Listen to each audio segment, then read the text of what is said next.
तग़फ़िरुहु व नऊज़ु बिल्लाहि मिन शुरूरि अनफुसिना व मिन सय्यिआति आमालिना मन यहदिहिल्लाहु फला मुज़िल्ल लहु व मन युज़लिल फला हादिय लहु व अशहदु अल्ला इलाहा इल्लल्लाहु वहदहु ला शरीका लहु व अशहदु अन्न मुहम्मदन अब्दुहु व रसूलुहु। अल्लाहुम्मा सल्लि अला मुहम्मदिन व अला आलि मुहम्मद कमा सल्लैता अला इब्राहीम व अला आलि इब्राहीम इन्नका हमीदुम मजीद। अल्लाहुम्मा बारिक अला मुहम्मदिन व अला आलि मुहम्मद कमा बारकता अला इब्राहीम व अला आलि इब्राहीम इन्नका हमीदुम मजीद। मन युतिइल्लाह व रसूलहु फ़क़द रशद वहतदा व मन यअसिल्लाह व रसूलहु फ़क़द ज़ल्ल व ग़वा। अम्मा बाद फ़इन्न ख़ैरल हदीस किताबुल्लाह व खैरल हदी हदी मुहम्मदिन सल्लल्लाहु अलैहि वसल्लम व शर्रल उमूर मुहदसातुहा व कुल्ल मुहदसतिन बिदअ व कुल्ल बिदअतिन ज़लालह व कुल्ल ज़लालतिन फिन्नार। फ़अऊज़ु बिल्लाहिस समीइल अलीम मिनश शैतानिर रजीम मिन हम्ज़िही व नफ़्ख़िही व नफ़्सिही। बिस्मिल्लाहिर्रहमानिर्रहीम। या अय्युहल्लज़ीना आमनुत्तक़ुल्लाह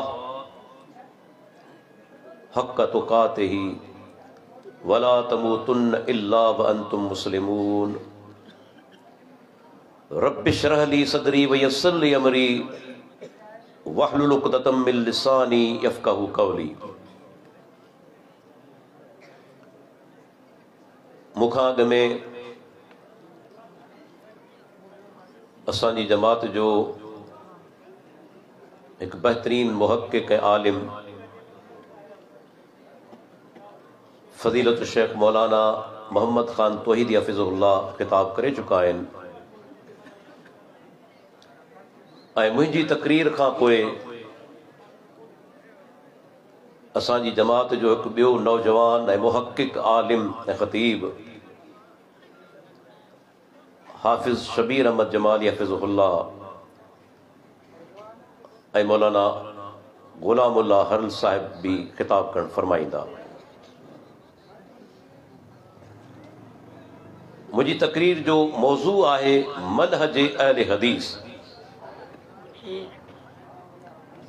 मौज़ू खे अॻिते वधाइण खां अॻु में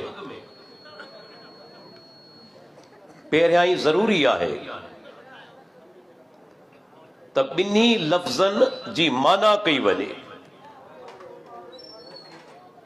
त मनहज जी माना छा आहे ऐं अहलुल हदीस कंहिंखे चइबो आहे। इहे ॿई अरबी ज़बान जा लफ़्ज़ आहिनि। मनहज जी माना आहे तरीक़ो या रस्तो ऐं अहलुल हदीस जी माना आहे लफ़्ज़ी माना हदीस वारा क़ुरान वारा। क़ुरान वारा इन जे करे जो अल्लाह ताला क़ुरान मजीद में हदीस जो लफ़्ज़ क़ुरान जे लाइ बि इस्तेमालु फ़रमायो।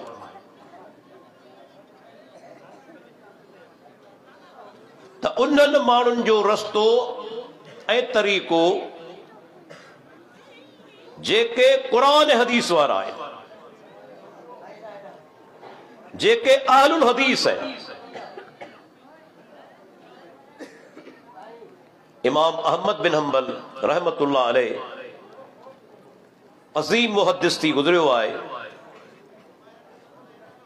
उनखां सुवाल कयो वियो त साईं अहलुल हदीस कंहिंखे चइबो आहे? अज केतरा असांजा दोस्त आहिनि जेके चवनि था त बाबा अहले हदीस त मुहद्दिसीन जी जमात खे चइबो आहे, ही ॼट ऐं अणपढ़ियो सो वरी अहलुल हदीस कीअं थियो? तंज़ कंदा आहिनि, मज़ाक कंदा आहिनि, ठठोलियूं कंदा आहिनि, त जाहिल माण्हू वरी अहलुल हदीस कीअं थींदो? अल्लाह जो लखे रहमत हुजनि इमाम अहमद बिन हंबल ते। इमाम खतीब बगदादी इन कौल खे नकल कयो सही सनद सां। इमाम साहब चए तो कुल्लो मई यस्तामिलुल हदीस, हर वो माण्हू जेको हदीस ते अमल करे थो, डायरेक्ट अमल करे थो, उहो माण्हू अहलुल हदीस आहे। इमाम साहब जो शर्त कोन लगायो तो मुहद्दिस हुजे, हदीसूं जमा कयूं हुजनि, हदीसनि जो को किताब तरतीब ॾिनो हुजे, बल्कि इमाम साहब चवे थो जो बि माण्हू हदीस ते अमल करे थो उहो माण्हू अहलुल हदीस आहे। ऐं तव्हां ॾिसो क़ुरान मजीद जे अंदरि अल्लाह ताला साबिक़ुल अव्वलून सहाबा जो ज़िक्र फरमायो। एक गाल वाज़े कंदो हलां त इन में को शक कोन्हे त अहलुल हदीस मजा पहिरीं मुराद मुहद्दिसीन किराम आहिनि। असीं इनकार कोन था करियूं, सब खां अव्वल मुराद अहलुल हदीस मजा मुहद्दिसीन ही है। पर छा मुहद्दिसीन खां ॿिया, उन्हनि खां सवाइ ॿिया अहलुल हदीस नथा थी सघनि? सुवाल इहो बुनियादी तौर ते अहलुल हदीस मुहद्दिसीन ही आहिनि, पर छा मुहद्दिसीन खां सवाइ ॿिया अहले हदीस थी सघनि था? क़ुरान मजीद हिकिड़ो उसूल ॿुधायो, वस्साबिक़ूनल अव्वलून मिनल मुहाजिरीन वल अंसार वल्लज़ीन तबअहुम बिइहसान रज़ियल्लाहु अन्हुम व रज़ू अन्हु।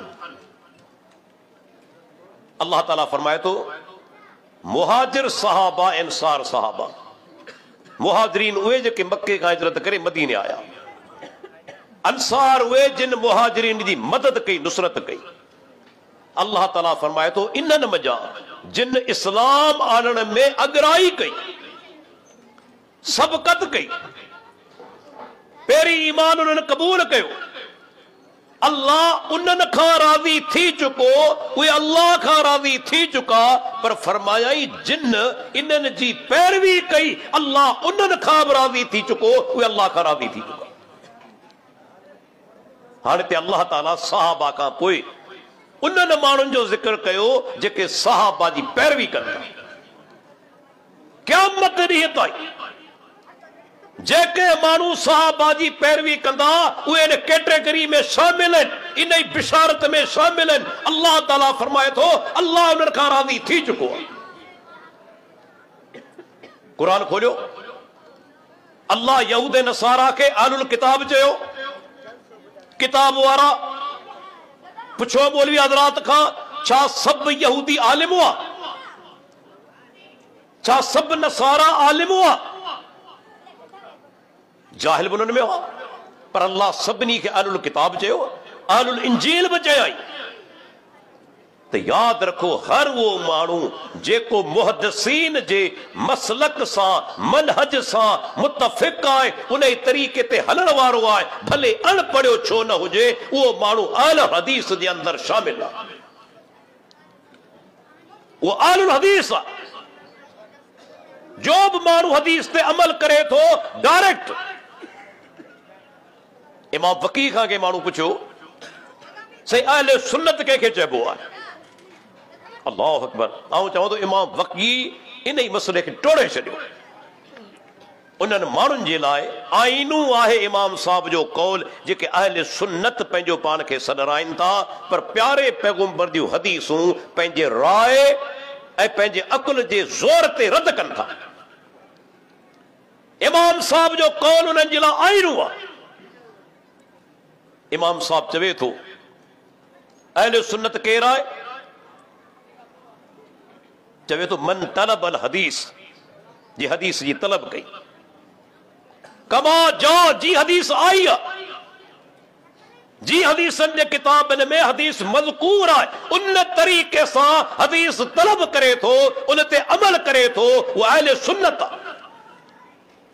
वमन तलबहु लियुक़व्विय बिही रायहु, ऐं जेको हदीस तलब करे थो, हदीस जी तलाश में आहे, हदीस हासिल करणु चाहे थो इन ई नियत सां त आउं पंहिंजी राय खे मज़बूत करियां, उहो बिदअती आहे, उहो अहले सुन्नत न आहे। इमाम साहब टोड़े छॾियो ॻाल्हि खे। अॼु केतिरा मुस्लमान आहिनि जेके हदीसूं साम्हूं अचनि थियूं लेकिन हदीसनि ते अमल कोन था कनि, उहे कॾहिं अहले सुन्नत कोन थींदा, अहलुल हदीस न थींदा, छो त इहे नाला सभु मुतरादिफ आहिनि। अहलुल हदीस, अहले सुन्नत अल जमात, अहलुल असर, साहिबुल हदीस, सभ जा सभु असहाबुल हदीस, इहे मुतरादिफ लफ़्ज़ आहिनि, हममाना लफ़्ज़ आहिनि, सभ जा सभु लफ़्ज़। केतिरा मुस्लमान आहिनि जिन पंहिंजे किताबनि में लिखियो आहे, चवनि था लो उमिल बिल हदीस लनसद बाबुर राय, जेकॾहिं हदीस ते अमल कयो वियो, उहा हदीस जेका क़यास जे ख़िलाफ़ आहे, उन ते अमल कयो वियो त राय जो दरवाज़ो बंदि थी वेंदो। जेकॾहिं हदीस ते अमल कयो वियो, उहा हदीस जेका क़यास जे ख़िलाफ़ आहे, त राय जो दरवाज़ो बंदि थी वेंदो। माना छा? माना त राय जो दरवाज़ो खुलियल हुअणु घुरिजे, बंदि न थियणु घुरिजे। ऐं पोइ छा थियो? सही हदीसूं रद्द कयूं वयूं, वाज़े हदीसूं रद्द कयूं वयूं। कंहिंजो नालो कोन थो वठां, मिसाल पेश करियां थो। तव्हां ॾिसो, अल्लाह जे प्यारे पैगंबर फरमान मुबारक आहे, जुमे जे ॾींहुं इमाम ख़ुतबो ॾेई रहियो आहे, इज़ा दख़ल अहदुकुमुल मस्जिद वल इमाम यख़्तुब। अवामा को माण्हू जुमे जे ॾींहुं मस्जिद में दाख़िल थिए ऐं इमाम ख़ुतबो ॾेई रहियो आहे, उनखे घुर्जे वेहण खां अॻु में पहिरियां ई 2 रकातूं पढ़े, 2 रकातूं पढ़ी उन खां पोइ उनखे वेहणो आहे। जेकॾहिं ख़ुतबो शुरू थी चुको आहे, अञा शुरू न थियो आहे, उन खां अॻु में सुन्नतूं पढ़णु साबित न आहिनि, अलबत्ता नवाफिल जेतिरा चाहे पढ़ी सघे थो। ख़ुतबो शुरू न थियो आहे, 2 नफ़ल, 4, 6, 8, 10, 12 का पाबंदी कोन्हे, पर इमाम अची वेठो मिंबर ते, हाणे उनखे इहे नफ़ल पढ़णु बंदि करणा आहे, हाणे उनखे नफ़ल न आहिनि पढ़णा। पर जेकॾहिं ख़ुतबो शुरू थी चुको आहे, अचण वारे खे वेहण जी इजाज़त न आहे। पर ॾिसो पाण वटि बेइंसाफ़ी, ईंदा ऐं वेही रहंदा। पोइ छा थींदो? जॾहिं इमाम साहब पहिरीं तकरीर ख़तमु कंदो, उन खां पोइ चवंदा आहिनि दादा उथी हाणे सुन्नतूं पढ़ी वठो। इहे ॿई ॻाल्हियूं साबित कोन्हे, न जुमे जी नमाज़ खां अॻु में सुन्नतूं साबित आहिनि, कंहिं बि सही हदीस मञा को माई जो लाल दलील नथो पेश करे सघे, आहिनि ई कोन। ऐं ॿी ॻाल्हि, उन्हनि सुन्नतनि जे लाइ वक़फ़ो करणु, बाबा पढ़ी वठो, किथे सुबुह था, ॿई शयूं साबित कोन्हे। साबित छा आहे? इमाम ख़ुतबो ॾेई रहियो आहे त उनखे वेहण खां अॻु में 2 रकातूं पढ़णियूं आहिनि, पर हदीस खे रद्द कयो वियो। छो रद्द कयो वियो? अॻु में ज़िक्र करे चुको आहे, राय जे बुनियाद ते, क़यास जे बुनियाद ते। क़यास कहिड़ो कयो वियो? त बाबा ख़तीब क़ुरान पढ़े पियो, क़ुरान पढ़ी सम्झाणी ॾे पियो, क़ुरान पढ़ियो वञे त क़ुरान खे ॿुधणो आहे, नमाज़ कोन्हे पढ़णी, तंहिंजे करे वेही रहे, ये 2 रकातूं न पढ़े। हालांकि वाज़े हदीस अची चुकी आहे, अल्लाह जे नबी जो फरमान अची चुको आहे, मामलो ख़त्म आहे, को बि क़यास कोन हलंदो, का बि राय कोन हलंदी। पर राय खे इस्तेमालु कयो वियो, क़यास खे इस्तेमालु कयो वियो, पर वरी उन ते क़ाइमु रहिया न। पंहिंजे हथनि सां उसूल ठाहे, अञा 24 कलाक न गुज़रिया आहिनि, उसूल जूं धजियूं उॾाई वयूं। उसूल ठाहियो वियो त बाबा इमाम क़ुरान पढ़े पियो, ॿुधणो आहे, नमाज़ कोन्हे पढ़णी, उसूल कायम कयो वियो, अञा 24 कलाक कोन गुज़रिया आहिनि उन ई ठाहियल उसूल खे पंहिंजे हथनि सां ठाहियल उसूल जूं धॼियूं उॾायूं वयूं। कीअं?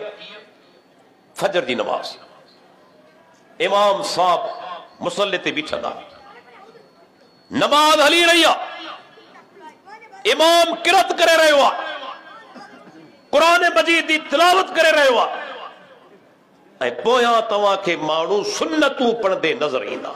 रोज़ जो नज़ारो आहे। हलिया वञो कंहिं बि मस्जिद में, इहो नज़ारो आहे न। भई तो हिकिड़ो उसूल क़ाइमु कयो हो कल्ह त जॾहिं इमाम क़ुरान पढ़े नमाज़ कोन्हे पढ़णी, अञा 24 कलाक कोन गुज़रिया आहिनि, तो पंहिंजो ठाहियल उसूल पंहिंजे हथनि सां ख़तमु करे छॾियो। सुन्नतूं पढ़ियूं पियूं वञनि, फजर नमाज़ हले पई, फर्ज़ नमाज़, वरी प्यारे पैगंबर दी नाफरमानी कई पई। पाण सुगरा फरमाइंदा इज़ा उक़ीमत सलात फला सलात इल्लल मक्तूब। मुस्लिम जी रवायत आहे जॾहिं तकबीर लॻी वञे, इकामत चइजी वञे त उन नमाज खां सवाइ ॿी का बि नमाज कोन थी थिए। सही सिधी ॻाल्हि आहे, तकबीर फर्ज़ जी लॻंदी न, इकामत फर्ज़ नमाज लाइ चइबी न। फर्ज़ नमाज जी जमात खड़ी थी चुकी आहे। अल्लाह जो नबी चवे थो का बि नमाज कोन थींदी पर अल्लाह जा बाना पोयां सुन्नतूं पढ़नि पिया। ॾिसो हदीस खे ठुकरायो वियो, हिकु न ॿ हदीसूं, ॿ हदीसूं ठुकरायूं वयूं। जुमे जे ॾींहुं मस्जिद में दाख़िल थिए, ख़ुतबो हली रहियो आहे, 2 रकातूं पढ़ियूं वञनि, उनखे रद्द कयो। फजर जी जमात हले पई, पोयां सुन्नतूं पढ़ियूं पई वञनि, उन हदीस खे रद्द कयो। त अहिड़ा माण्हू अहले सुन्नत कीअं थींदा जेके वाज़े हदीसनि खे रद्द कनि, क्लियर कट हदीसूं। तव्हां ॾिसो ॿियो मिसाल, अल्लाहु अकबर, अहिड़ी अज़ीम हदीस आहे, ऐं जेका बयानु करणु वञा पियो, जेतिरे क़दुरु मुंहिंजो मुतालो आहे, अल्लाह जी धरती ते इन तरीक़े जी ॿी हदीस घटि में घटि मूंखे कोन मिली आहे, मूंखे कोन मिली आहे। जेका हदीस बयान करण पियो वञा, असुनन अल कुबरा बैहकी सही सनद सां रिवायत, अॻिते अचां थो जे रावी ते जरह आहे उनजो जवाब ॾियां थो। हदीस रावी मोहम्मद बिन इस्माइल सुलमी। हदीस में रावी हूंदा आहिनि, हिकिड़ी चैन हूंदी आहे, कड़ियूं हूंदियूं आहिनि। हिकु रावी पंहिंजे उस्ताद खां हदीस ॿुधंदो आहे, उहो वरी पंहिंजे उस्ताद खां, उहो पंहिंजे उस्ताद खां, मुआमलो साहबी ताईं पहुचंदो आहे, साहबी अल्लाह जे नबी जी ॻाल्हि ॿुधाईंदो आहे या अमल ॿुधाईंदो आहे। मोहम्मद बिन इस्माइल सुलमी चवे थो, मूं नमाज़ पढ़ी पंहिंजे उस्ताद अबू नौमान मोहम्मद बिन फज़ल जे पुठियां, हदीस रावी आहे, ऐं ॻणप कंदा हलो, मुंहिंजी दावत आहे, छो त हदीस तमामु हिकिड़ी अहम हदीस आहे। अहिड़ी हदीस तव्हांखे हदीस जे खज़ाने में न मिलंदी। अबू नौमान मोहम्मद बिन फज़ल चवे थो, मूं नमाज पढ़ी पंहिंजे उस्ताद हम्माद बिन ज़ैद जे पोयां। पहिरीं मोहम्मद बिन इस्माइल सुलमी चए थो, पंहिंजे उस्ताद जे पुठियां नमाज पढ़ियमि, नमाज शुरू कयई, रफ़ुल यदैन कयई, रुकू में वियो, रफ़ुल यदैन कयई, रुकू खां उथियो, रफ़ुल यदैन कयई। पहिरियों रावी। ऐं अबू नौमान मोहम्मद बिन फज़ल चवे थो, मूं पंहिंजे उस्ताद हम्माद बिन ज़ैद जे पुठियां नमाज पढ़ी, उन बि नमाज शुरू कई, रफ़ुल यदैन कयई, रुकू में वञे थो, रफ़ुल यदैन करे थो, रुकू खां उथे थो, रफ़ुल यदैन करे थो। घणा रावी थिया? 2। गणियो, गणप कंदा 2 रावी। हम्माद बिन ज़ैद अज़ीम मुहद्दिस आहे, उहो चवे थो, मूं नमाज पढ़ी पंहिंजे उस्ताद अयूब सख्तियानी जे पुठियां, इहो ताबी इमाम आहे। नमाज शुरू कई, रफ़ुल यदैन कयई, रुकू में वञे थो, रफ़ुल यदैन करे थो, रुकू खां उथियो, रफ़ुल यदैन कयई। घणा रावी थी विया? 3। अयूब सख्तियानी चवे थो, मूं नमाज पढ़ी पंहिंजे उस्ताद अता बिन अबी रबा जे पोयां, ऐं उहो ख़बर अथव केरु आहे? ग़ुलाम आहे, कारे रंग जो आहे, पर अब्दुल्लाह बिन अब्बास, अब्दुल्लाह बिन ज़ुबैर जो शागिर्द आहे, अज़ीम इमाम आहे।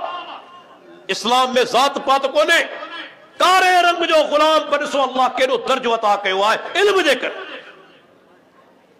इज़त इल्म खे आहे, अमल खे आहे।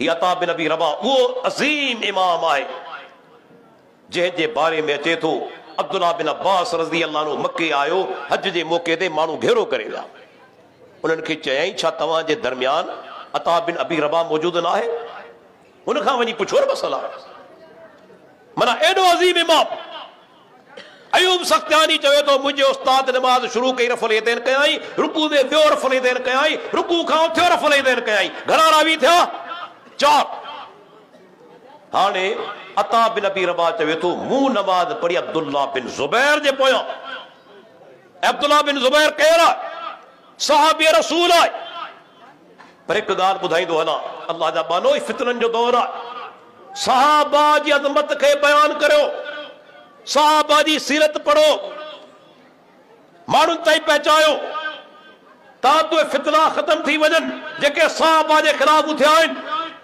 उन्हनि खे बदनाम करण जे लाइ घटि वधि ॻाल्हाइण वारा जेके आहिनि तिन जो रद्द थी वञे तव्हां खां सुवाल करियां थो उहो कहिड़ो सहाबी आहे जंहिंजूं 4 पीढ़ियूं सहाबी आहिनि 4 पीढ़ियूं सैयदना अबू बकर सिद्दीक रज़ी अल्लाह पान साहबी पी अबू कुहाफा साहबी न्याणी अस्मा बिन्त अबी बकर साहबियानी ऐं उनजो पुट अब्दुल्ला बिन ज़ुबैर साहबी 4 पीढ़ियूं साहबी यो एजाज़ अबू बकर सिद्दीक रज़ी अल्लाह अन्हु खे हासिल आहे हिते उनजो ॾोटो अब्दुल्ला बिन ज़ुबैर नमाज पढ़ी रहियो आहे नमाज शुरू करे थो रफ़ल यदैन करे थो रुकू में वञे थो रफ़ल यदैन करे थो रुकू खां उथे थो रफ़ल यदैन करे थो घणा रावी थिया 5 अब्दुल्ला बिन ज़ुबैर खां पुछियो वियो तव्हां रफ़ल यदैन छो था करियो जी मूं नमाज पढ़ी पंहिंजे नाने अबू बकर सिद्दीक जे पोयां मुंहिंजे नाने नमाज शुरू कई रफ़ल यदैन कयाई रुकू में वियो रफ़ल यदैन कयाई रुकू खां उथियो रफ़ल यदैन कयाई घणा रावी थिया 6 अबू बकर सिद्दीक चवे थो मूं नमाज पढ़ी मुहम्मदुर रसूलुल्लाह सल्लल्लाहु अलैहि वसल्लम जे पोयां अल्लाह जे नबी नमाज शुरू कई रफ़ल यदैन कनि था रुकू में वञनि था रफ़ल यदैन कनि था रुकू खां उथनि था रफ़ल यदैन कनि था हाणे मूंखे ॿुधायो अहिड़ी सनद छो 6 रावी हदीस बयान कनि ऐं रफ़ल यदैन कनि हिन धरती ते अहिड़ी हदीस मौजूद आहे जेके चवनि था रफ़ल यदैन नाहे करणी ऐं दावत ॾियां थो ज़िद न आहे तासुब न आहे मूंखे हिकु हदीस ॾेखारियो जंहिंमें हदीस जा 6 रावी रफ़ल यदैन खे तर्क कनि रफ़ल यदैन छॾीनि ऐं निस्बत कनि पंहिंजे उस्ताद ॾांहुं मूं हदीस पेश कई रफ़ल यदैन कनि पिया निस्बत कनि था पंहिंजे उस्ताद ॾांहुं तव्हांजो अल्लाह जे नबी ताईं सनद पहुचे थी मूंखे हदीस अहिड़ी ॾेखार आहे कंहिंमें जुरत अहिड़ी हदीस ॾेखारे सही सनद सां हिकिड़ो रावी आहे अबू नुहमान मोहम्मद बिन फज़ल उन ते हिकिड़ी जरा थिए उहा जरा कहिड़ी आख़िरी दौर में हाफ़िज़ो ख़राब थी वियसि आख़िरी दौर में हाफ़िज़ो ख़राब थी वियसि पर इमाम दारक़ुतनी जेको इल्ल जो माहिर आहे इमाम ज़हबी उहे चवनि था त हाफ़िज़े ख़राब थियण खां पोइ मोहम्मद बिन फज़ल अबू नुहमान हिकु बि मुनकर रिवायत नाहे कई हिकु बि मुनकर रिवायत हुन बयान नाहे कई माना सही सनद सां रिवायत मौजूद आहे 6 रावी रफ़ल यदैन कनि था पंहिंजे उस्ताद ॾांहुं निस्बत कनि था तव्हांजो अमल पहुचे थो अल्लाह जे प्यारे पैगंबर पर अमल आहे कोन्हे हाणे जीअं असांजे दोस्त ॿुधायो असांजा दोस्त डेली वितर नमाज़ पढ़ंदा आहिनि 3 रकात में दुआ कुनूत खां अॻु में अल्लाह अकबर चई रफ़ल यदैन करे हथ ॿधंदा आहिनि दुआ कुनूत पढ़ंदा आहिनि इहा रफ़उल यदैन अल्लाह जे नबी ज़िंदगी में हिकु दफ़ो नाहे कई हिकु दफ़ो नाहे कई बेइंसाफ़ी ॾिसो जेका प्यारे पैगंबर कले छॾी न आहे असां करण जे लाइ तयार कोन आहियूं जेका नबी कॾहिं कई न आहे असां रोज़ कयूं केतिरो ज़ुल्म आहे अल्लाह जा बानो तहकीक जो दौर तहकीक करियो रफ़ुल यदैन अल्लाह जे नबी जी प्यारी सुन्नत अहले हदीस अल्हम्दुलिल्लाह डायरेक्ट हदीस ते अमल कनि था के मौलवी जे फतवा जा मोहताज कोन्हे लेकिन हदीस साबित आहे सही आहे के मौलवी या इमाम या उम्मती जी फतवा जा मोहताज कोन्हनि त फलाणो अमल करे त अमल कंदासीं अहले हदीस मनहज जो उन खां पोइ इंतहाई ॿियो वॾो अहम नुक़्तो ऐं सम्झा थो अल्लाह जो वॾो अहसान आहे। उहो नुक़्तो छा आहे त अहले हदीस अक़ीदे जे मुआमिले में कंहिं क़िस्म जी नरमी कोन था कनि। ठोस अक़ीदो, उहो अक़ीदो जेको क़ुरान में मौजूद आहे, हदीसनि में मौजूद आहे, ऐं सहाबा ताबईन ऐं तबा ताबईन जो अक़ीदो। तव्हां अहले हदीस जो हिकु अक़ीदो मूंखे नथा ॾेखारे सघो जेको सहाबा ताबईन ऐं तबा ताबईन जे अक़ीदे जे ख़िलाफ़ हुजे। ऐं ॿियनि जरा मिसाल पेश करे सघां थो, अचां थो। हिकु अहिड़ो अक़ीदो अहले हदीस जो न आहे जेको क़ुरान, हदीस, सहाबा ताबईन ऐं तबा ताबईन जे अक़ीदे जे ख़िलाफ़ हुजे। ॾिसो अहले हदीस जो अज़ीम अक़ीदो, अल्लाह ताला किथे आहे? अल्लाह ताला किथे आहे? माण्हू नाराज़ थींदा आहिनि। सही, इहो बि को सुवाल आहे? अल्लाह ताला किथे आहे? इहो सुवाल तो उनजे बारे में थींदो आहे जेको जंहिंजो मकान हुजे, नऊज़ बिल्लाह, अल्लाह ताला मकान आहे। अल्लाह जा बानो, इहो सुवाल सभ खां पहिरियों मुहम्मद रसूलुल्लाह सल्लल्लाहु अलैहि वसल्लम हिकिड़ी बानी खां सही मुस्लिम जी हदीस आहे, ऐन अल्लाह, ॿुधाए त अल्लाह किथे आहे?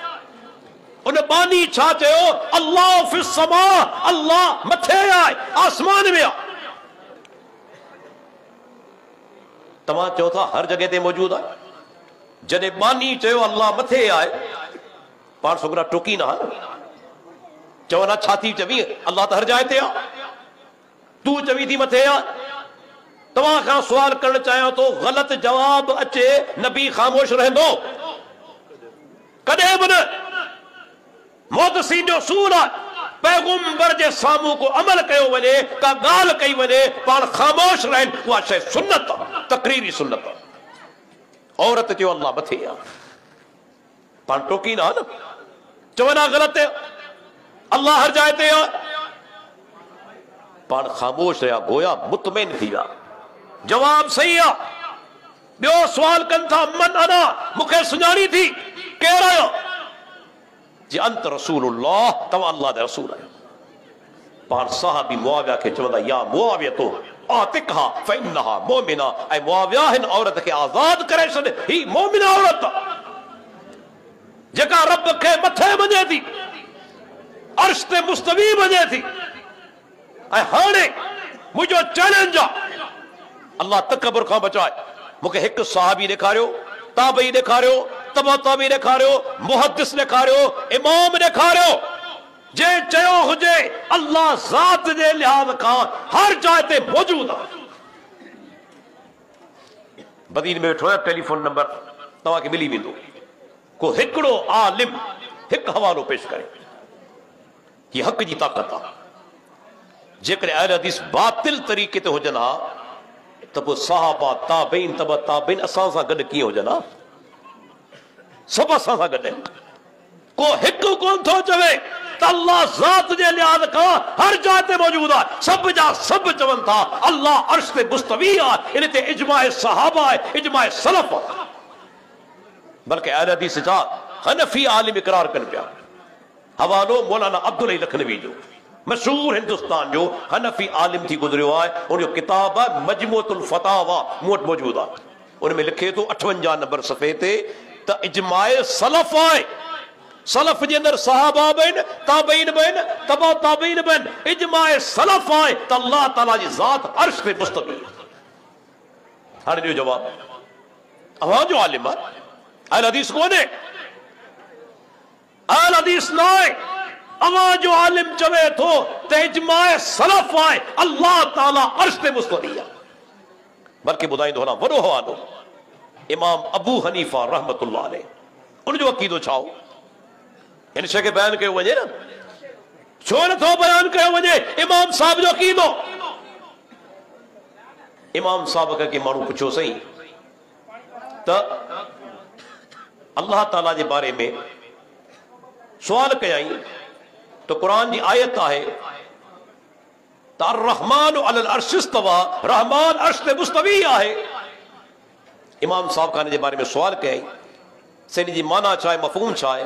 इमाम साहब चवे थो त अल्लाह ताला अर्श ते मुस्तवी आहे ऐं जेको माण्हू इन जो इनकार करे थो फ़क़द कफ़र, उहो कुफर करे थो।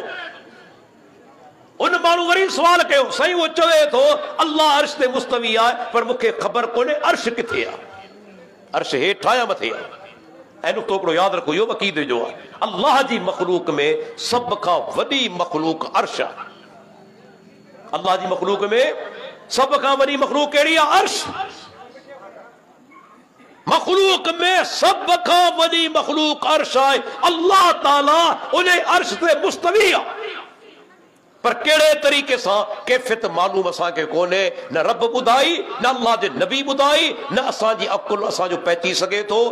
असांजो ईमान आहे अर्श ते मुस्तवी आहे, कैफ़ियत रब जे हवाले, असांजो ईमान आहे।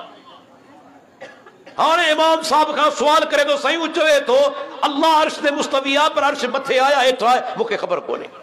इमाम साहब छा चयो? फहुव काफ़िर, उहो काफ़िर। पहिरीं चई फ़क़द कफ़र, हाणे चई फहुव काफ़िर। किताब तव्हां टिनि किताबनि जा हवाला, शरह अक़ीदत तहव्याब आहे, अल फ़िक़्हुल अकबर जी शराब आहे मुल्ला अली कारी जी, किताबुल उलूव आहे इमाम ज़हाबी जो, टिनी किताबनि जो हवालो मौजूद आहे। इमाम साहब चवे थो काफ़िर आहे, छो त अल्लाह ताला अर्श ते मुस्तवी आहे, अर्श मथे आहे। इनमें हिकिड़ो नुक़्तो आहे तमामु अहम। इमाम साहब चवणु चाहे थो त अक़ीदो पधरो हुजे, क्लियर कट हुजे, वाज़े हुजे, मुबहम अक़ीदो इस्लाम में क़बूल कोन्हे। मुबहम अक़ीदो, वैग जेके अंग्रेज़ी में चइबो आहे, वैग अक़ीदो इस्लाम में क़बूल कोन्हे। क्लियर कट हुजे, ठोस अक़ीदो हुजे, अल्लाह अर्श ते मुस्तवी आहे, को शक ऐं शुबो न हुअणु घुरिजे। मूंखे ॿुधायो केॾो अज़ीम अक़ीदो आहे। को हिकिड़ो माण्हू मूंखे ॾेखारियो सलफ़ मञा जेको अहले हदीस सां इख़्तिलाफ़ रखंदड़ हुजे। हिकु माण्हू मूंखे ॾेखारियो त साईं फलाणो साहबी चवे थो त न अल्लाह हर जाइ ते मौजूदु आहे, फलाणो ताबई चवे थो, तबा ताबई चवे थो। हिकु माण्हू मूंखे ॾेखारियो सलफ़ मञा, केॾो अज़ीम अक़ीदो अहले हदीस जो। उनखां पोइ क़ुरान त सॼो भरियो पियो आहे, हदीसनि जा किताब। असांजे शेख बदिउद्दीन शाह राशिदी रहमतुल्लाह अलैह तौहीद ख़ालिस नाले जेको किताब लिखियो आहे, कॾहिं पढ़ी त ॾिसो, साईं सवे दलील पेश कया, सवे दलील। अल्लाह मथे आहे, अर्श ते मुस्तवी आहे। क़ुरान हदीस त भरिया पिया आहिनि, पर इंसानी फितरत बि चवे थी।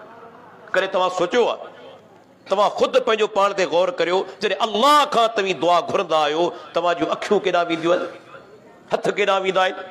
मथे। छो? उहो माण्हू जंहिंजो अक़ीदो आहे त अल्लाह हर जाइ ते मौजूदु आहे, उनजा हथ बि हेठि कोन था वञनि, हथ मथे वञनि था, अखियूं मथे वञनि थियूं। छो त उनजी फितरत में चवे थी मुंहिंजो परवरदिगार मथे आहे। हत्ता के हिंदू 33 करोड़ ख़ुदा जा पुजारी थो। आउं कोन थो चवां, हिंदुनि जा ॿ वॾा हवाला, आरसी दत्त, रमेश चंद्रा दत्त, हिंदुस्तान जो वॾो राइटर थी गुज़रियो आहे तारीख़ जे हवाले सां, बंगाली हो, कलकत्ता सां तालुक़ु हुयसि। उन किताब आहे द एंशंट इंडिया, मूं वटि मौजूदु आहे, डाउनलोड मूं कयो नेट तां। उन में लिखे थो त हिंदू 33 करोड़ ख़ुदानि जा पुजारी। ॿियो हिंदू सिंधी आहे, भेरूमल अडवाणी, कदीम सिंधुनि जो किताब वटि मौजूदु आहे, उहो बि लिखे थो त हिंदू 33 करोड़ ख़ुदानि जा पुजारी आहिनि। 33 करोड़ ख़ुदानि जो पुजारी। पर ॾिसो फितरत वरी बि ॻाल्हायो, फितरत वरी बि ॻाल्हाए थी। इहो हिंदू बि ॻाल्हाईंदे ओचितो चवंदो आहे ऊपर वाला। छा चवंदो आहे? ऊपर वाला। कॾहिं हिंदू चयो त नीचे वाला? अॼु ताईं के हिंदू चयो नीचे वाला? वो हिंदू 33 करोड़ खुदा जो पुजारी भी चवे तो ऊपर वाला, नीली छतरी वाला। ये इंसानी फितरत आल हदीस अकीदो फितरी अकीदो। सुलेमान अलैहिस्सलाम जो दौरे नबूवत है, डुकार पइजी वियो, हिकड़ी माकोड़ी के ॾिसे थो, माकोड़ी जो टंगू आसमान ना मथे है। छो मथे? माकोड़ी जो टंगू आसमान ना मथे छो आहिनि? उनखे बि ख़बर आहे त दुआऊं ॿुधण वारो, बरसात वसाइण वारो मथे आहे। जेके जमीन में दफन आहिनि, जमीन ते हलन पिया, ये मुश्किल कुशा कोन आहिनि, बिगड़ी बनाइण वारा कोन आहिनि, हाजत रवा कोन आहिनि। बिगड़ी बनाइण वारो, हाजत रवा, दुआऊं कबूल करण वारो, मुश्किलातूं दूर करण वारो अर्श ते मुस्तवी आहे, मथे आहे। छा अहले हदीस जो अक़ीदो? अल्लाहु अकबर। फितरत मुताबिक कुरान हदीस जा दलाइल, यो अहले हदीस जो अज़ीम अक़ीदो आहे। मूंखे यादि आहे वो बदबख्त हिकिड़ो आहे मोहम्मद अली जहलमी, उन इन हदीस अक़ीदे ते हमलो कयो। उनजो क्लिप, उनजो मूं जवाब ॾिनो आहे, उर्दू ज़बान में आहे। उहो चवे थो बाबा साइंस हाणे तहक़ीक़ कई आहे, धरती गोल आहे। जेकॾहिं तव्हां चवंदा मथे आङुर खणंदा, थी सघे थो मथे अमेरिका हुजे, छो त धरती गोल आहे। मूं जाहिल खे जवाब ॾिनो त पहिरीं ॻाल्हि मूंखे इहो ॿुधाए त कुरान मजीद जेको किताब अल्लाह नाज़िल फरमायो आहे उहो साइंसी इस्तिलाहनि जो किताब कोन्हे, साइंटिफिक टर्म्स जो किताब कोन्हे, उहो इंसान ज़ाती हिदायत न आहे, आम ॿोली में आहे। छो त असां आम माण्हू बि मथे ॾियारींदा आहियूं, उन मथे चवंदा आहियूं।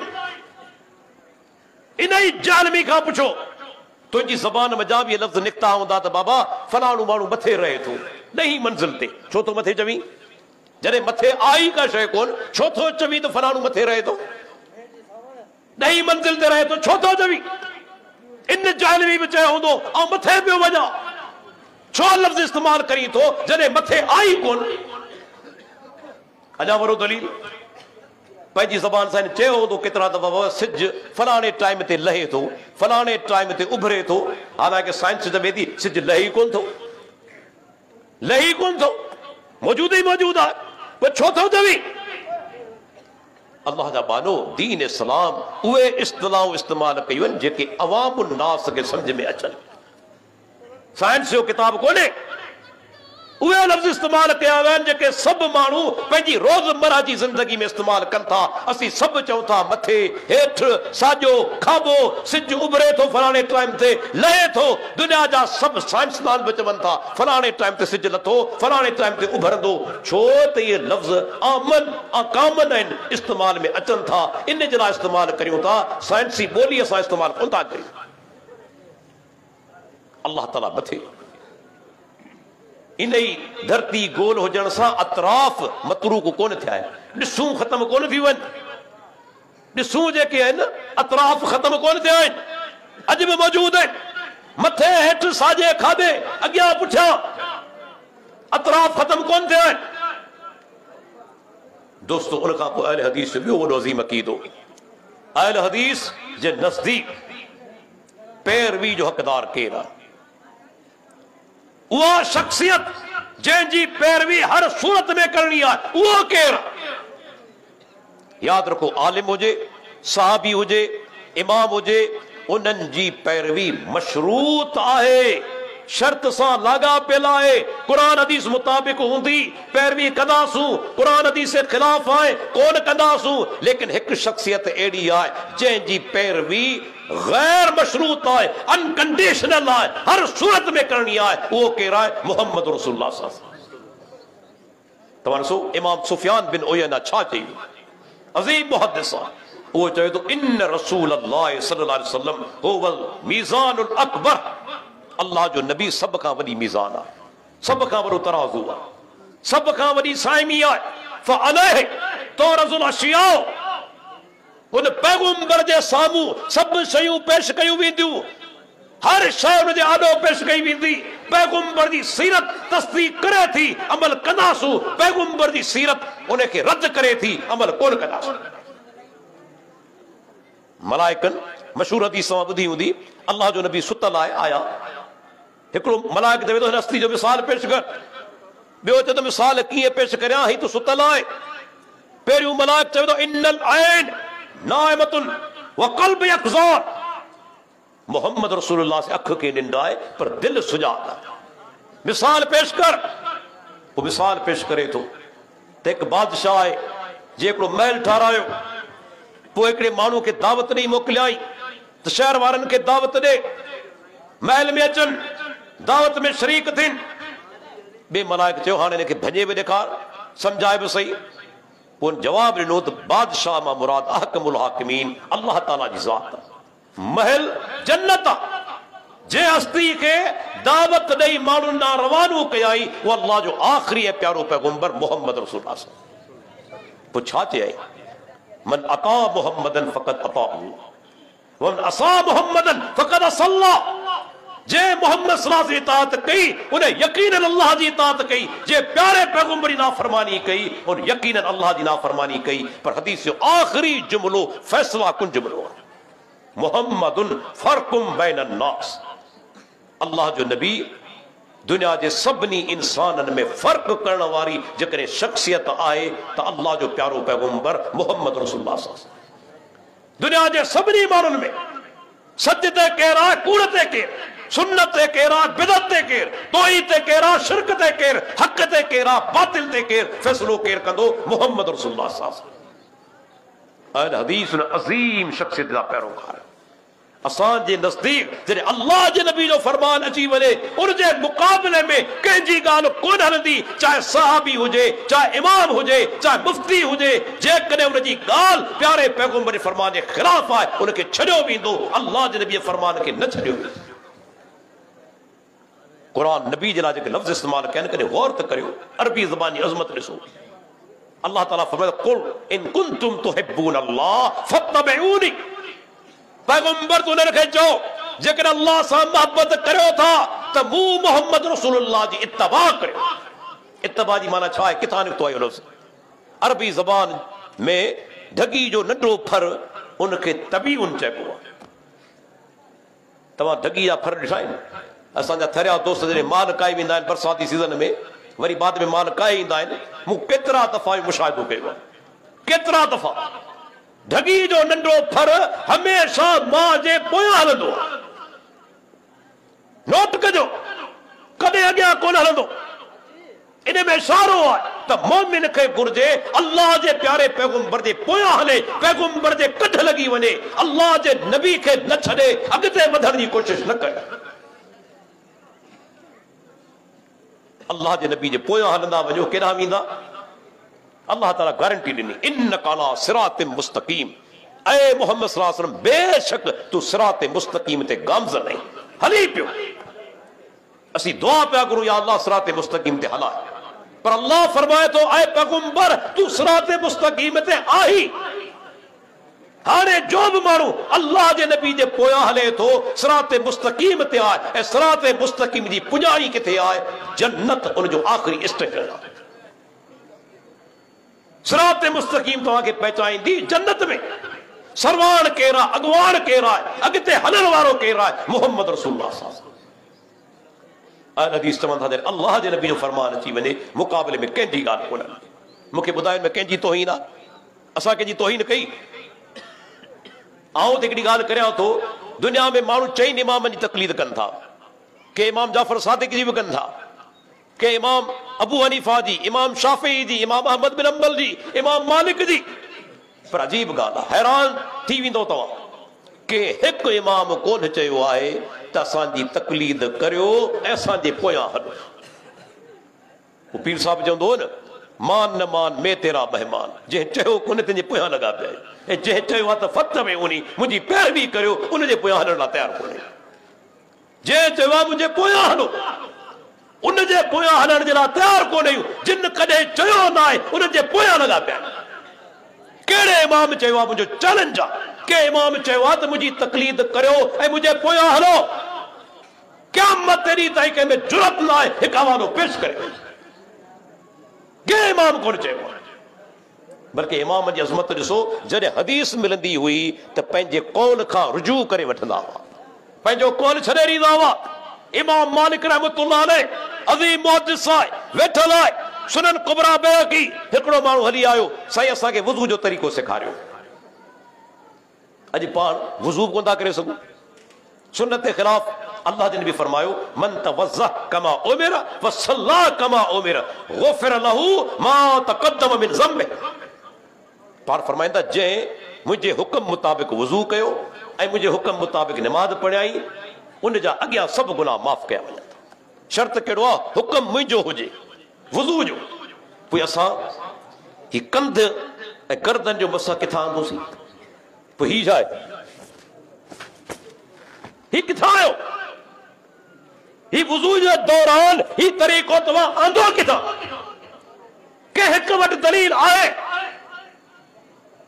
हेॾी अंधेर नगरी बाज़ार में वञो था हिकिड़ी टूथ पेस्ट वठो था 100 रुपया जी क़ीमत आहे केतिरियूं लारायो था दुकानदार खे केतिरो तंग था करियो मथो खाई था वञो पर दीन जेका अणमुल शइ आहे उन जे लाइ का तहक़ीक़ कोन्हे ही शइ आई किथां ही किथां आयो कंध जो मसइलो उलमा इनखे बिदअत करार बिदअत वुज़ू जो तरीक़ो उहो ई हुअणु घुरिजे जेको प्यारे पैगंबर जो तरीक़ो आहे तव्हां तक़सीम करे छॾियो हेतिरियूं सुन्नतूं हेतिरा नफ़ल हेतिरा फर्ज़ ये तव्हां आंदा किथां किथां तव्हां आंदा इमाम मालिक चवंदो इहो कौल ज़िंदीक़नि जो कौल आहे पूरो वुज़ू लाज़िम आहे जी अल्लाह जे नबी कयो आहे असांखे उन तरीक़े सां करणो आहे न घटाइणो आहे न वधाइणो आहे ही किथां तव्हां तरीक़ा आंदा ही फर्ज़ आहे सुन्नत आहे नफ़ल आहे ये तव्हां मुल्लनि जी तक़सीम आहे अल्लाह जे नबी जी न आहे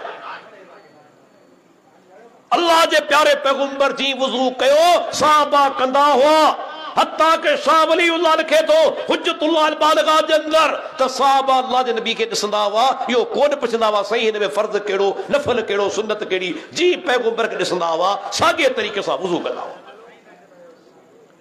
का शइ घटाइणी कोन्हे का वधाइणी कोन्हे इमाम मालिक खां सुवाल कयो इमाम मालिक वुज़ू कयो पर आंगुरियुनि जो खिलाल उन खां विसरी वियो आंगुरियुनि जो खिलाल कोन ॿुधायाई तव्हां ख़बर आंगुरियुनि जो खिलाल बि कबो आहे हथनि जो आंगुरियूं पेरनि जो आंगुरियूं विसारे कोन ॿुधाई हदीस मालूम न हुई बल्कि हदीस ई मालूम कोन हुई तेसि ताईं शागिर्द अब्दुल्ला बिन वहब इमाम साहब जो शागिर्द आहे ॾिसो हिन में दलील आहे असांजा सलाफ तकलीद कोन कंदा हुआ तकलीद जी माना आहे के उम्मती जे कौल के बिना दलील जे मञण शागिर्द उस्ताद जी तकलीद कोन कई अब्दुल्ला बिन वहब पान मुहद्दिस आहे इमाम मालिक खे चई त इमाम मालिक साईं अल्लाह जे नबी खिलाल कयो आहे पाण खां वठी अल्लाह जे नबी ताईं पूरी हदीस बा सनद बयान करे थो सनद सां बयान करे थो पाण खां वठी अल्लाह जे नबी ताईं हालांकि शागिर्द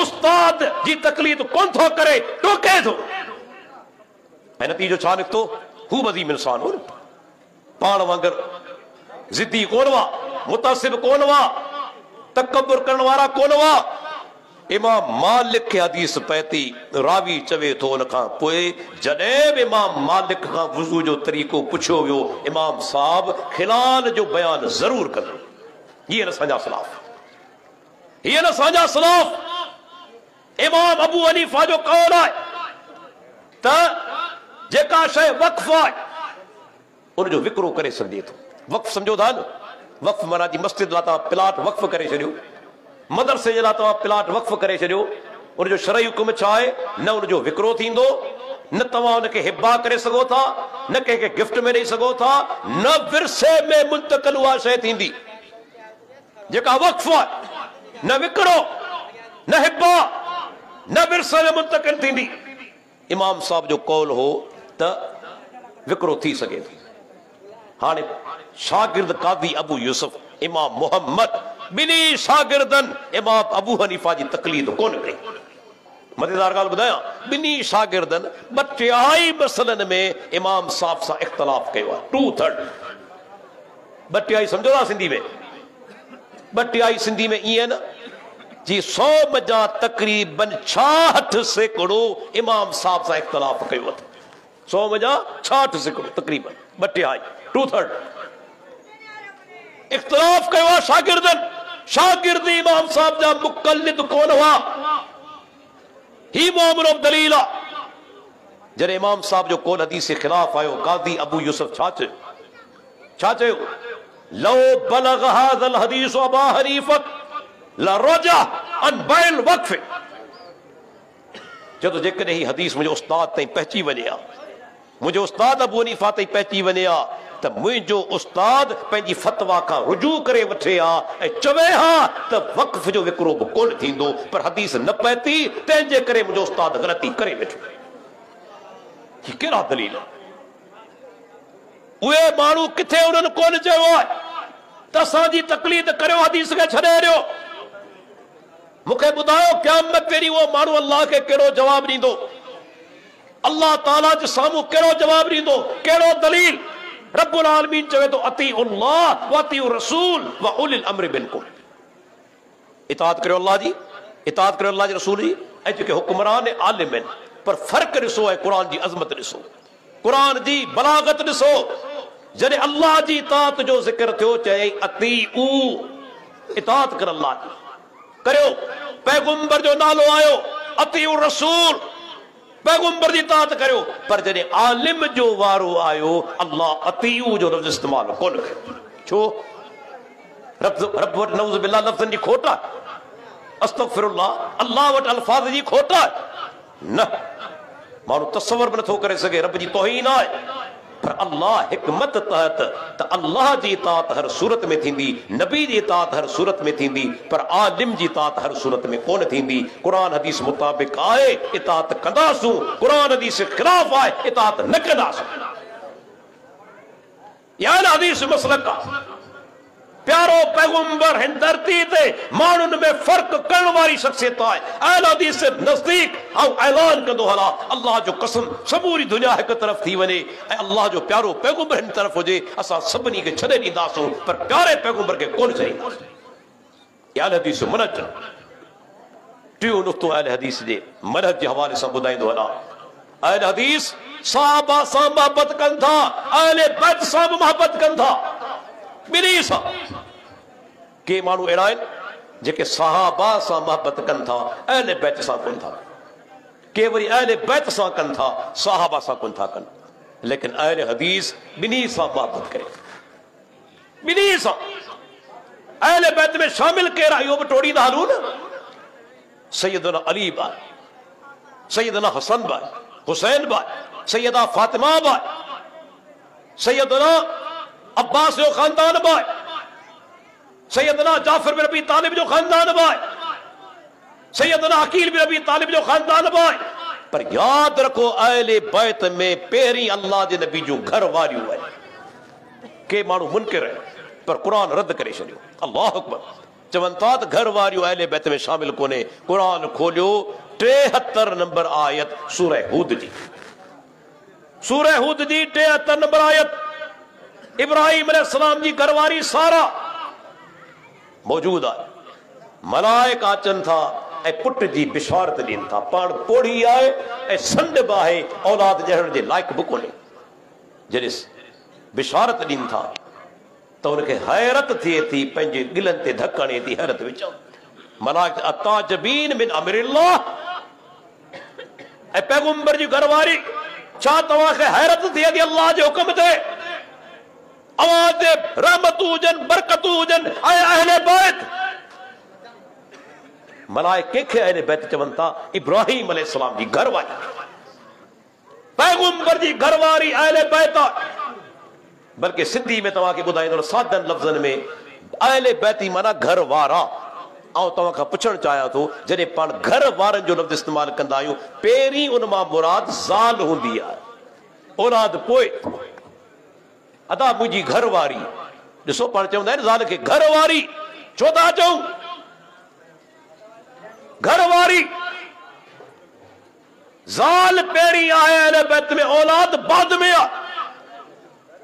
मूसा अलैहिस्सलाम मोटियो आहे, पंहिंजी घरवारी खे वठी अचे पियो मिस्र।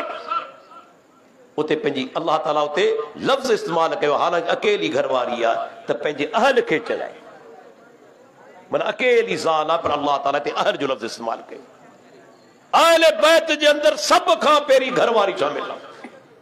ऐं जेको घरवारी अल्लाह जे नबियुनि जी घरवारी सां मोहबत नथो रखे, मोमिन आहे ई कोन। ऐं हिकिड़ो अहिड़ो वाक़ियो ॿुधायां, वार तव्हांजा कांढारजी वेंदा, ईमान ताज़ो थी वेंदो। जेके अल्लाह जे नबी जी घरवारी सां मोहबत नथा रखनि, घटि वधि ॻाल्हाइनि था, उनजो हाल छा थींदो? सैयदा आयशा रज़ी अल्लाह अन्हा मोमिन जी मां आहे, अल्लाह जे नबी जी सभ खां प्यारी घरवारी, वफ़ात थी, पाण कंहिंजी हज में हुआ। सैयदा आयशा रज़ी अल्लाह अन्हा पाण फरमाइनि था, हेतिरियूं घरवारियूं, पर जंहिं घरवारी जे लिहाफ़ में, चादर जे अंदरि, सवड़ जे अंदरि मूं ते वही नाज़िल थी, उहा आयशा आहे। उहा आयशा आहे। सैयदा आयशा रज़ी अल्लाह अन्हा इमाम आजुरी सही सनद सां वाक़ियो आंदो किताब शरिया जे अंदर सैयदा आयशा रज़ी अल्लाह अन्हा हिकिड़ो माण्हू हली आयो चवण उम्मुल मोमिनीन हिकिड़ो माण्हू चवे थो सैयदा आयशा मोमिननि जी मां न आहे उम्मुल मोमिनीन न आहे अहिड़ा बदबख्त उन ज़माने में बि हुआ उम्मुल मोमिनीन न आहे सैयदा आयशा रज़ी अल्लाह अन्हा छा जवाब ॾिनो ईमान अफरोज़ जवाब कि सदाका उन सच चयो उन सच चयो ऐं मोमिननि जी मां आहियां काफ़िरनि जी मां न आहे मोमिननि जी मां आहियां काफ़िरनि जी मां कोन आहियां त पैगंबर जूं घर वारियूं अहले बैत में पहिरीं शामिल आहिनि उन खां पोइ सैयदना अली बि ऐं सैयदना अली रज़ी अल्लाह अन्हु सां जेको मोहबत नथो रखे यादि रखो उहो मोमिन न आहे पर मोहबत कीअं थींदी सिर्फ़ दावा त मूंखे हज़रत अली सां मोहबत आहे सैयदना अली जो अक़ीदो तो ॾिसो अॼु वेही फ़ैसिलो करियो सैयदना अली रज़ी अल्लाह जो अक़ीदो उनखे कंहिं अपनायो केरु अमल करे थो सैयदना अली रज़ी अल्लाह जो अक़ीदे खे कंहिं अपनायो आहे अॼु फ़ैसिलो करियो हदीस सही मुस्लिम जी अहले सुन्नत जो मशहूर किताब ऐं ॿियो किताब शिया हज़रात जो अल उसूल मिनल काफ़ी बिहारुल अनवार वसाइल शिया टिनी किताबनि जे अंदर रिवायत मौजूद आहे अहले सुन्नत किताब मुस्लिम शरीफ में रिवायत मौजूद आहे सैयदना अली रज़ी अल्लाह अन्हु पंहिंजे दौरे खिलाफत में पंहिंजे फौजी गवर्नर खे सॼो त आउं तोखे उन कम ते रवानो न करियां जंहिं ते मूंखे अल्लाह जे नबी मोकिलियो हो कहिड़ो कमु अल्लाह तदा तिमसालन इल्ला तमस्तहु वला कब्रन मुशरिफन इल्ला सवैतहु ऐं अली हलियो वञ जेका ऊंची कब्र ॾिसी उनखे ड्राहे बराबर करे छॾ जेका तस्वीर ॾिसी उनखे मिटाए छॾ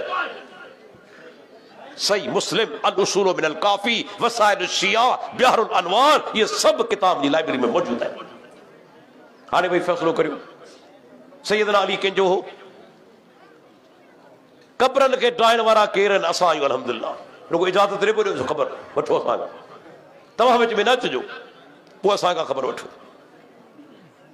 अल्लाह जे नबी जो हुक्म आहे ऊंचियूं कब्रूं ॾाठियूं वञनि पैगंबर मना फरमाई सही मुस्लिम जी हदीस आहे जाबिर इब्न अब्दुल्लाह खां मरवी अल्लाह जे नबी कब्र ते इमारत न रखा मना फरमाई बल्कि ॿुधाईंदो हलां अञा वॾी ॻाल्हि 5 वक़्त में फिकर आहिनि हनफी मालिकी शाफ़ी हंबली जाफरी 5 जा बुनियादी किताब चवनि था त इमारत कब्र ते अॾण हराम ऐं नाजाइज़ टाइम कोन्हे वरना 5 हवाला तव्हांखे ॿुधाए 5 ई मज़हबनि जा किताब चवनि था कब्र ते इमारत अॾण नाजाइज़ आहे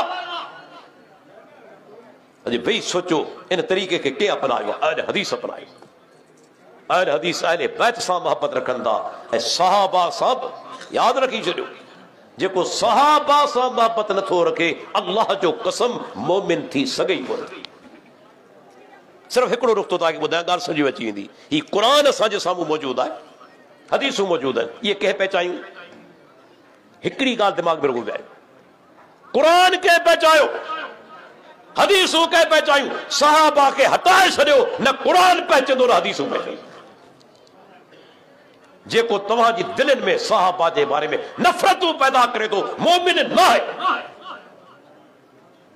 सहाबा असांजा गवाह आहिनि जी इमाम अबू ज़ुरा चयो ॾिसो जॾहिं के माण्हू खे सहाबा खे घटि वधि ॻाल्हाए पियो फालम अन्नहु ज़िंदीक ॼाणी वठो थियो ज़िंदीक आहे ज़िंदीक आहे जेको सहाबा खे घटि वधि ॻाल्हाए पियो असां ताईं दीन पहचानण वारा सहाबा आहिनि ऐं जंहिंजे बारे में रब्बुल आलमीन चई छॾियो रज़ी अल्लाहु अन्हुम व रज़ू अन्हु सूरह तौबा तव्हां ॾिठी आहे इहा बि ॻाल्हि तव्हांखे ॿुधाईंदो वञा मालूमात ख़ातिर क़ुरान जी आख़िरी सूरत जेका नाज़िल थी आहे उहा सूरह तौबा आहे कहिड़ी हिजरी में नाज़िल थी 9 में ऐं पैगंबर वफ़ात करे कई 11 में माना आख़िरी दौर में सूरह तौबा नाज़िल थी ऐं अल्लाह रज़ामंदी जो ऐलान कयो सहाबा जे लाइ जेके चवंदा सहाबा मुर्तद थी विया अल्लाह नाराज़ थियो ऐं हिकिड़ो कर्ज़ उन्हनि ते चाढ़े वञा थो हिकिड़ो कर्ज़ चाढ़िया थो जेकॾहिं के माउ जे पुट में जुरत आहे मूंखे जवाब ॾे सूरह तौबा नाजिल थी 9 हिजरी में, पैगंबर वफात कई 11 हिजरी में, तकरीबन 1.5-2 साल अॻु में सूरत नाजिल थी आहे। अल्लाह ताला मुहाजिरीन अंसार सहाबा जे लाइ पंहिंजी दाइमी रज़ामंदी जो ऐलान करे छॾियो। हाणे मुंहिंजो सुवाल इहो आहे, इन सूरत खां पोइ अल्लाह कहिड़ी जाइ ते सहाबा जे लाइ पंहिंजी नाराज़गी जो ऐलान कयो आहे? तोखे चैलेंज आहे तोखे, कुरान मां मूंखे ॾेखार, सूरह तौबा खां पोइ अल्लाह कहिड़ी जाइ ते सहाबा जे लाइ नाराज़गी जो इज़हार कयो आहे? तोखे क़यामत ॾींहुं ताईं चैलेंज। यादि रखो हिकिड़ो नुक़्तो, तव्हांजी रज़ामंदी मुंहिंजी रज़ामंदी ऐं रब जी रज़ामंदी में फ़र्क़ु आहे। ॻाल्हि सम्झ में अची वई, ॻाल्हि टुटी वेंदी। मुंहिंजी रज़ामंदी अव्हां जे बारे में, अॼु राज़ी आहियां सुभाणे नाराज़ थी सघां थो, अॼु राज़ी आहियां सुभाणे नाराज़ थी सघां थो। तव्हां मूंखां अॼु राज़ी आहियो, सुभाणे नाराज़ थी सघो था, छो त मूंखे बि का ख़बर कोन्हे तव्हीं सुभाणे छा कंदा, तव्हांखे का ख़बर कोन्हे ऐं सुभाणे छा कंदुसि, आहे न? पर रब खे ख़बर आहे या न? जेकॾहिं तव्हां मां कोई चवे त अल्लाह खे सुभाणे जी ख़बर कोन्हे, काफ़िर आहे। अल्लाह जे इल्म ते हुन एतिराज़ कयो आहे। अल्लाह खे हर शइ जी ख़बर आहे, मुस्तक़बिल हुजे, मादी हुजे, हाल हुजे। जॾहिं रब चवे तो राज़ी थी चुको आहियां, इहो सबूत आहे त सहाबा ज़िंदगी भर दीन इस्लाम ते क़ाइम रहिया, कॾहिं दीन खां कोन फिरंदा। मुंहिंजो पूरो मज़मून इन ते शाये थियो आहे। मूं केतिरा हवाला ॾिना आहिनि। सैयदना उमर बिन ख़त्ताब जी शादी थी आहे सैयदना अली रज़ी अल्लाह अन्हु जी न्याणी उम्मे कुलसूम सां, ऐं अल्लाह रियाकारी खां बचाए 60 हवाला मूं ॾिना आहिनि। 30 अहले सुन्नत जा किताब, 30 अहले तशय्युअ जा किताब, 30 शिया हज़रात जा किताब। सिर्फ़ निकाह खे तस्लीम कोन कयो अथनि, मसाइल जो हल ॻोल्हियो अथनि। सैयदना उमर बिन ख़त्ताब नाथी आहे, सैयदना अली मुर्तज़ा सोरो आहे। 30 किताब अहले तशय्युअ जा, 30 किताब अहले सुन्नत जा, जंहिंमें बुखारी बि शामिल। दुश्मनी हुजनि हा त न्याणी ॾे हा निकाह में। अञा वारो दलील, करबला में जेके सैयदना अली जा पुट शहीद जा नाला कॾहिं ॿुधाया विया आहिनि। पहिरियों पुट शहीद थियो अली अबू बकर बिन अली, ॿियो उमर बिन अली, टियों उस्मान बिन अली। बिहार और अनवार वटि मौजूद आहे हवाला बासबूत। अॼु ताईं तव्हां नाला करे कोन ॿुधा हूंदा। पहिरियों पुट शहीद थियो अबू बकर बिन अली, ॿियो शहीद थियो उमर बिन अली, टियों पुट शहीद थियो उस्मान बिन अली। ऐं तव्हां खां पुछणु चाहियो त ख़ुदा मूंखे जवाबु ॾियो, पंहिंजे औलाद ते पंहिंजे महबूबनि जा नाला रखबा आहिनि या दुश्मननि जा नाला? जवाबु ॾियो। महबूबनि जा, दोस्तनि जा, दोस्तनि जा नाला रखबा आहिनि न, दुश्मन जा नाला रखंदो? माना मोहबत हुई न। टिनी ख़लीफ़नि जा नाला रखिया आहिनि। अल्लाह अकबर, वॾो मौज़ू आहे। अहले हदीस आख़िरी नुक़्तो ॿुधाए पंहिंजी तक़रीर ख़तमु कंदुसि, छो त कलाक खां टाइम मथे थिए पियो। असांजे मोहतरम दोस्त पुठियां वेठा आहिनि। आख़िरी नुक़्तो इहो ॿुधाइणु चाहियां थो, अहले हदीस जे मनहज जे अंदरि इंतिहाई अहम नुक़्तो आहे अक़ीदे वला वल बरा।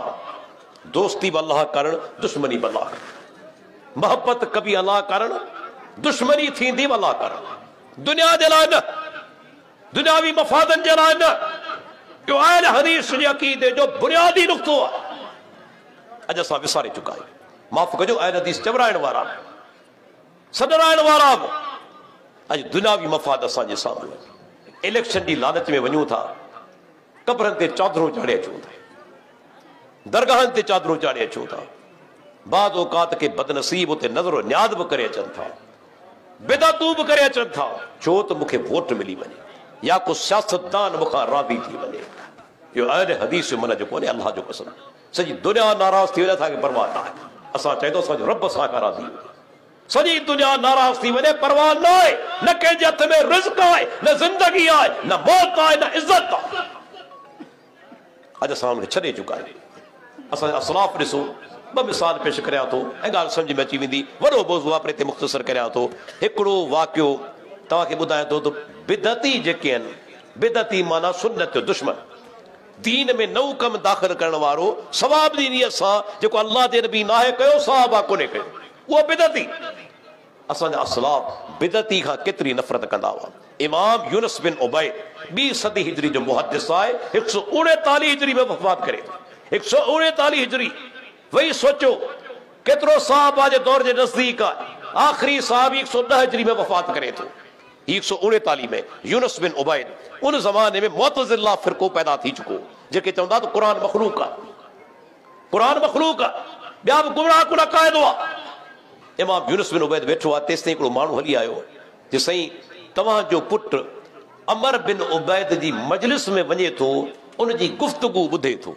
अमर बिन उबैद केरु आहे? मुअतज़िला जो अॻुवाण आहे, गुमराह फ़िरक़े जो अॻुवाण आहे। हाणे ॾिसजो अक़ीदे जी ख़राबी केॾी ख़राबी आहे, अख़लाक़ी ख़राबी खां बि मुंहिंजो नुक़्तो वरी ॿुधाईंदो हलां, अख़लाक़ी ख़राबी खां बि अक़ीदे जी ख़राबी वधीक ख़राब आहे। अक़ीदे जी ख़राबी अख़लाक़ी पिछड़ाई खां ज़्यादा ख़तरनाक आहे। उन माण्हू छा चयो? साईं तव्हांजो पुटु अमर बिन उबैद जी मजलिस में वञे थो, जेको मुअतज़िला जो अॻुवाण आहे, गुमराह इंसान आहे। जॾहिं पुटु आयो, इमाम यूनुस बिन उबैद जुमिलो कहिड़ो चयो? अल्लाह अकबर। अॼु इन शइ खे दिमाग़ में विहारियो, अक़ीदे जी गैरत छा थींदी आहे। जी पुटु जेकॾहिं तूं ज़िना करी हा, चोरी करी हा, शराब पी हा, त मूंखे एतिरो ॾुख कोन थी आहे जेतिरो ॾुख मूंखे इन ॻाल्हि ते थियो आहे जो तूं अमर बिन उबैद जी मजलिस में वियो आहीं। छो? ज़िना गुनाह आहे, पर माण्हू करे थो गुनाह सम्झी, पाण गुमराह थींदो, ॿियो छा थींदो? पाण गुनाहगार थींदो। शराब पीए थो गुनाह सम्झी, चोरी करे थो गुनाह सम्झी, पर जॾहिं को बिदती बिदत इख्तियार करे थो, गुनाह नथो सम्झे, उनखे सवाल सम्झे थो। छा चई? ज़िना करी आ, चोरी करी आ, शराब पी आ, त मूंखे एतिरो ॾुख कोन थिया जेतिरो इन ॻाल्हि ते ॾुख थियो आहे त तूं अमर बिन उबैद जी मजलिस में वियो हुए। पहिरियों हवालो ऐं ॿियो आख़िरी हवालो पेश करे पई तक़रीर ख़तमु कंदुसि। इमाम सुफ़ियान सोरी रहमतुल्लाह अलैह घर वेठो आहे, तेसी ख़बर पई त अब्दुल अज़ीज़ बिन अबी रवाद गुज़ारे चुको। इहो मुर्जिया हो। मुर्जिया जेके चवनि था त अमल ईमान में शामिल कोन्हनि, केतिरा बि गुनाह करे ईमान ते को फ़र्क़ु कोन पवंदो, गुमराह फ़िरक़ो आहे। इमाम खे ख़बर पई सुफ़ियान सोरी खे अब्दुल अज़ीज़ बिन अबी रवाद गुज़ारे चुको आहे ऐं नमाज़ जनाज़ा पढ़ी वेंदी। इमाम साहब ईअं कोन चयो त आउं पढ़ंदुसि, पर तूं अचां थो। आयो जनाज़ो पैदा, माण्हू सफ़ूं ॿधी चुका आहिनि, सफ़ूं ॿधी तयार आहिनि। इमाम साहब आयो, माण्हू सम्झो त इमाम साहब नमाज़ जनाज़ा पाण पढ़ाईंदो, अॻिते वधियो, पासे खां कोन आयो, सफ़ूं चीरींदे अलॻि कंदे विचां आयो ऐं अची मैयत जे साम्हूं बीठो, करीब बीठो। थोरी देरि बि वरी अॻिते रवानो थी वियो, नमाज़ जनाज़ा कोन पढ़ायाई। तेसी के माण्हू पिया दां कई, इमाम साहब नमाज़ जनाज़ा पढ़ायो, नमाज़ जनाज़ा पढ़ायो। हाणे इमाम साहब जवाब छा ॾिनो? चए इन्नमा अरदतु अन उरिया अन्नास अन्नहु मात अला बिदअतिन। आउं चाहियां त घरां बि न्यापो ॾियारे मोकिलियां त बाबा बिदती आहे, जनाज़ नमाज़ कोन पढ़ंदुसि, पर हिते आयो आहियां तव्हांखे ॿुधाइण चाहियां थो अब्दुल अज़ीज़ बिन अबी रवाद जो मौत बिदत ते थियो आहे ऐं जेको बिदत ते मरे उनजी नमाज़ जनाज़ा सुफ़ियान सोरी कोन पढ़ाईंदो। हीअ अक़ीदे जी गैरत। अॼु अहिड़ो गैरो नथो ख़ैरो जेको टॉप जो मुशरिक बि हुजे, सॼो ॾींहुं कब्रनि ते पियो आहे, असीं उनजी नमाज़ जनाज़ा पढ़ियो अचूं। अल्लाह जा माण्हू अहले हदीस जो अज़ीम मना तक़ीद जो नुक़्तो आहे। अल्लाह करण मोहब्बत, अल्लाह करण दुश्मनी तमामु वॾो मौज़ू आहे। अल्लाह ताला खां दुआ आहे अल्लाह ताला असांखे जेसि ताईं दुनिया में ज़िंदा रखे, तौहीद सुन्नत ते ज़िंदा रखे। अॼो कोई प्रोग्राम असांजे मोहतरम दोस्तनि उनजो एहतमाम कयो आहे, जंहिंमें जेके बि असांजा दोस्त आहिनि, कुझु नाला मूंखे अचनि था, कुझु नथा अचनि। बरा रब्बुल आलमीन सभिनी जूं महिनतूं क़बूल फरमाए, ख़र्च क़बूल फरमाए, तव्हां दोस्तनि जो अचणु क़बूल फरमाए, असांजो पंध बि क़बूल फरमाए ऐं असांजो ख़ात्मो ईमान ते फरमाए। वाख़िरु दावाना अनिल हम्दुलिल्लाहि रब्बिल आलमीन।